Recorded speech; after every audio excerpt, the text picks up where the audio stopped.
আমরা তুই এই জায়গায় তোরে দিয়ে মুই হাঙ্গে জায়গা খুঁজি দেখো না বাগেরহাট সাইড লইয়া কেমন তামাশা ধরছে নির্বাচন কমিশন।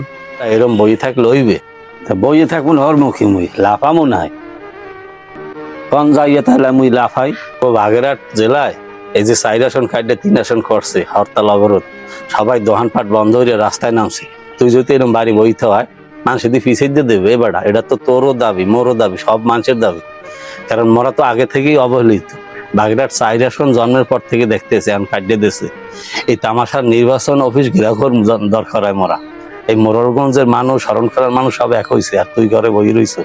মগো এই বাগেরহাট 4 আসন মগো প্রাণের দাবি, এই 4 আসন থাকতেই কোনো উন্নয়ন হয় নাই, মোরা অবহেলিত। দেখ নদীর পার পর ভাঙ্গে কোথায় গেছে।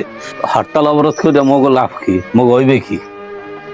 বাড়ি বই থাকুন হর মুখী হরতালে যাই কোনো লাভ আছে? কোনো বাদ দেবে? কোনো লাভ নাই তো।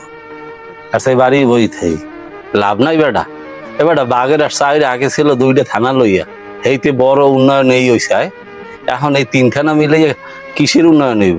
মগো এই বাগেরহাট শরণখোলায় আসন লাগে 1টা আর হেডারে কাটতে 3টে করছে, এটা কারণ রাখি জন্মের পর থেকে দেখি 4 আসন। এখন মগো এখানে দেখা লাগে 5 আসন। মগো এই শরণখোলা পর্যটন কেন্দ্র করবে, এখানে মানুষ আইবে ঘুরবে টরবে, এই কত মানুষ বেকার আছে এখানে কাজকর্ম করবে, করিয়া কোথায় হেরা স্বাবলম্বী হবে।